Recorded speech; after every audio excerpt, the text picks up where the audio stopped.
kelompok 9 yang terdiri dari Elsa Oktaviani dan Fatimah Husna. Kelompok 9 akan membawakan presentasi terkait dengan materi analisis forecasting model ups dan downs ya. Oke, pada kelompok 9 yang ke depan silakan. Assalamualaikum warahmatullahi wabarakatuh. Sebelumnya memperkenalkan kami dari kelompok 9 yakni saya Oktaviani dan teman saya Fatimah Husna. Di sini kami hendak mempresentasikan materi kami yang berjudul analisis forecasting model ARCH dan DARCH. Yang pertama ada model ARCH yaitu model ARCH Autoregressive Conditional Heteroscedasticity diperkenalkan oleh Engel pada tahun 1992. Model ini adalah model deret berkala untuk kondisi heteroscedasticity yang berdasarkan pada conditional variance, di mana variance adalah fungsi dari variance sebelumnya.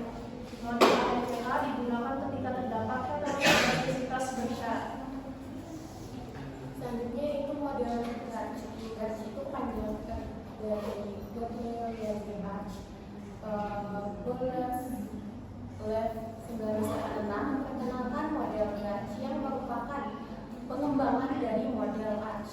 Model garis ini merupakan teknik pemodelan bebas berkala atau precise yang menggunakan peramalan varians masa lalu untuk meramalkan varians di masa depan. Nah, model ini menambahkan rate variance sebagai memodelkan volatilitas yang lebih fleksibel. Kemudian ada langkah-langkah dan awal pemodelan. Yang pertama langkah-langkah pemodelan ARCH yaitu terdiri dari 3 langkah. Yang pertama pendeteksian awal adanya fault file pada data. Yang kedua mendeteksi adanya volatility causaling. Yang ketiga adanya pemilihan model. Kemudian ada alur pemodelan yang terdiri dari yang pertama ada data, yang kedua ada uji stationaritas, yang kedua ada uji autokorelasi, yang keempat ada uji ARCH-LM, yang kelima ada menentukan model ARCH dan juga DARCH, yang keenam ada estimasi, yang ketujuh ada validasi model, yang kedelapan ada forecasting. Data yang digunakan dalam analisis atau batch ini biasanya itu berupa data-data keuangan seperti data indeks saham, kurs atau suku bunga, inflasi dan sebagainya.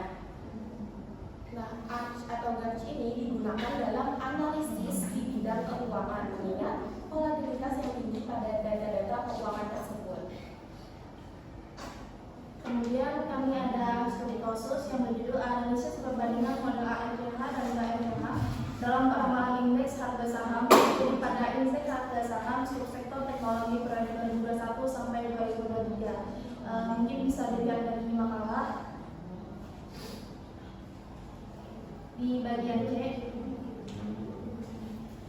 Yang pertama itu ada tabel pertama di atas menunjukkan bahwa indeks harga saham subsektor teknologi mengalami perubahan yang signifikan, di mana pada rekapitulasi semester 2 tahun 2021 yang year to date, indeks mengalami peningkatan sebesar 707,56%. Kemudian ada tabel 2, untuk memenuhi persyaratan dalam model ARCH dan DARCH, data yang diteliti harus berada pada kondisi heteroskedasticitas. Dilihat dari tabel 2, hasil pengujian awal setelah melalui model AIMA, yaitu uji heteroskedasticitas, menunjukkan bahwa data yang diteliti memang mengandung residual dan bersifat heteroskedasticitas. Hal tersebut dapat dilihat dari besarnya probabilitas yang kurang dari 0,05 yang berarti HO yang menyatakan data homokedasticitas tidak terpenuhi. Di hipotesisnya yang pertama terdapat perbedaan hasil perhitungan peramalan indeks harga saham dalam menggunakan model ARCH dan model GARCH. Yang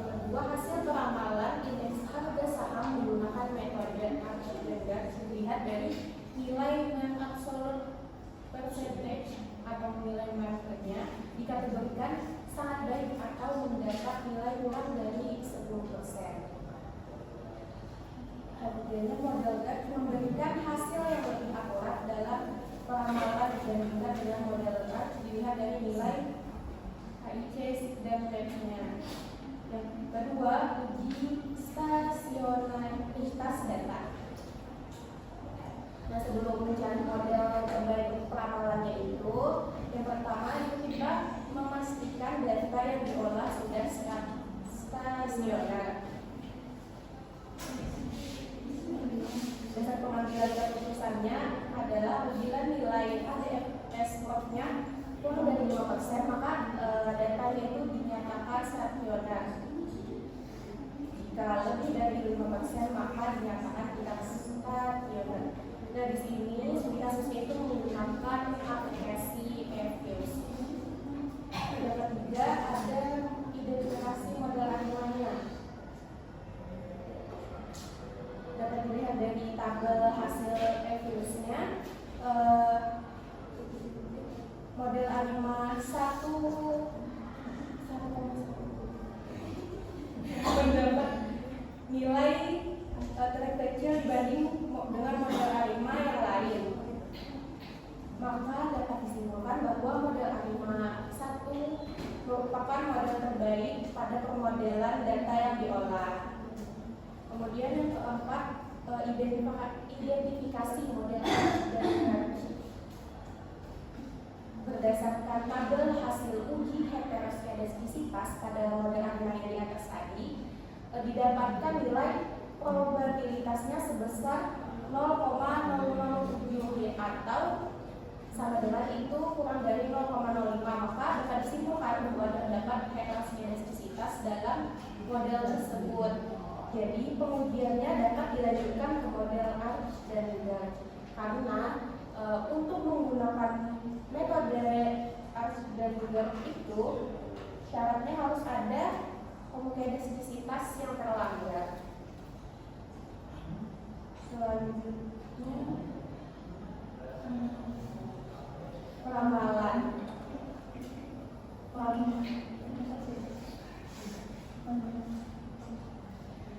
terhadap indeks harga saham untuk subsektor teknologi ini dilakukan dengan model ARCH 1 dan GARCH 1,1. Nah, periode pengamatan yang berjumlah 10 hari dimulai dari peramalan tanggal 4 Desember sampai 15 Desember 2023 seperti yang tabel pertama di atas tadi.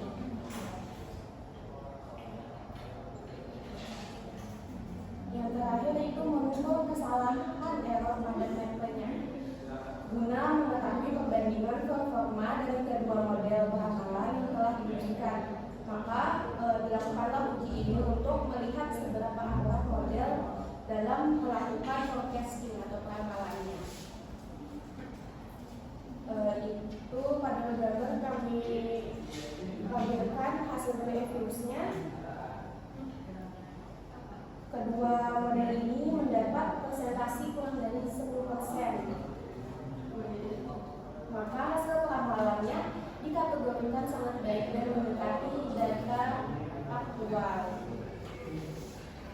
Kemudian ada yang terakhir yaitu kesimpulan. Model ARCH digunakan untuk mengatasi error yang tidak konstan dalam data runtuh waktu dan peramalan dalam model ini untuk dilakukan dengan adanya di data runtuh waktu tunggal sehingga tidak membutuhkan aspek-aspek lain yang dapat mempengaruhi perubahan data runtuh waktu.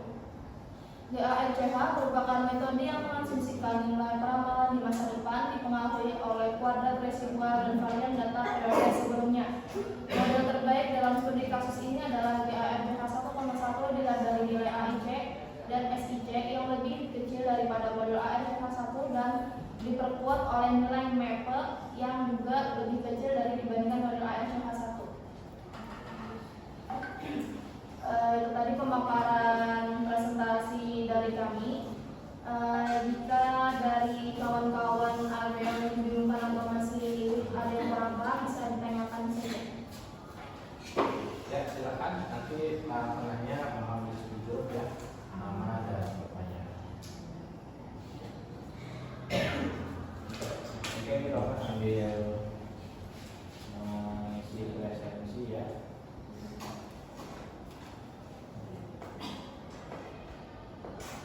Oke, kalau belum ada pertanyaan, saya dulu yang bertanya ya. Jadi untuk untuk studi kasusnya seperti forecasting model arch itu bagaimana ya di dunia nyata dan gas itu bagaimana. Jadi kan mahasiswa-mahasiswi juga dapat memahami bagaimana kasusnya atau studi kasusnya di dalam kehidupan sehari-hari.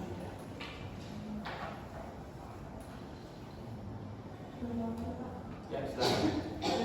Jadi studi kasus yang lain daripada kehidupan sehari-hari itu kalau gue ngambil dari petani kopi dari Pak Ahmad, yang dimana di situ beliau misalnya menggunakan RCH atau GARCH pada kopi itu bisa naik atau turun, yang dimana manfaatnya itu sebagai penjualan kopinya itu secara cepat dan bisa secara aman.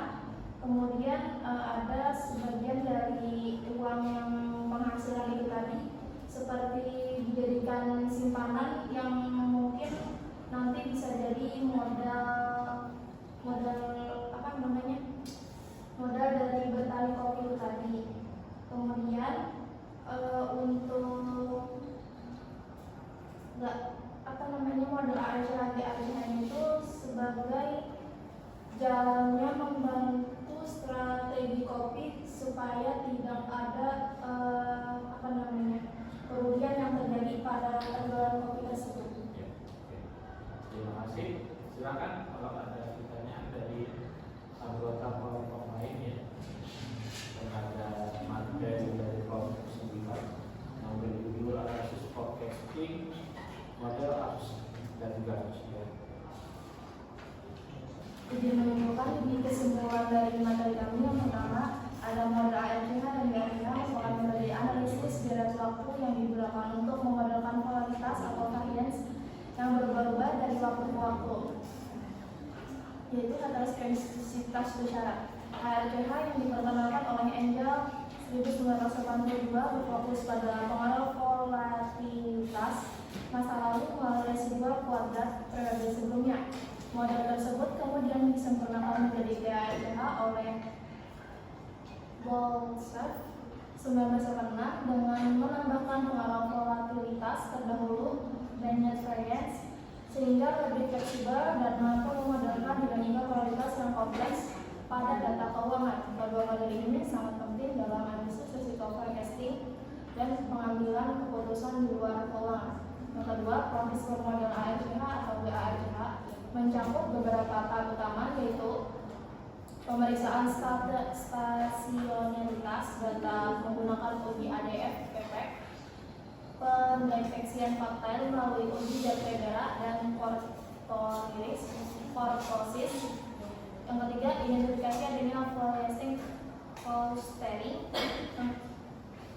Yang keempat, menguji autokorelasi pada residual. Kemudian menggunakan uji ARCHLM untuk memastikan adanya heteroskedastisitas dan memilih model terbaik berdasarkan kriteria seperti long likelihood, AIC, dan SIC. Setelah model terbaik diperoleh, dilakukan estimasi parameter serta peramalan volatilitas. Urutan langkah ini memastikan bahwa model yang digunakan benar untuk memenuhi karakteristik data dan sesuai untuk keperluan forecasting. Kemudian yang ketiga, kesimpulan dari studi kasus tadi bahwa analisis kasus pada indeks harga saham sektor teknologi menunjukkan bahwa data itu bersifat heteroskedastisitas dan memiliki efek arch atau gradnya, sehingga metode analisis dengan model arch atau grad ini layak digunakan.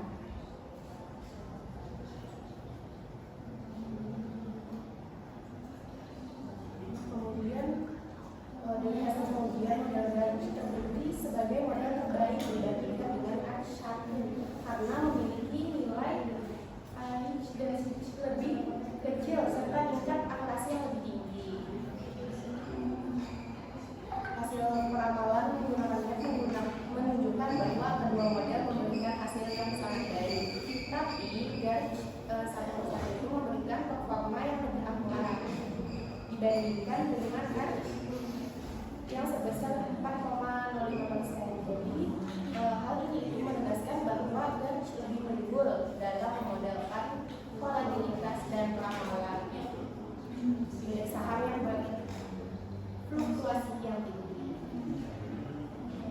ada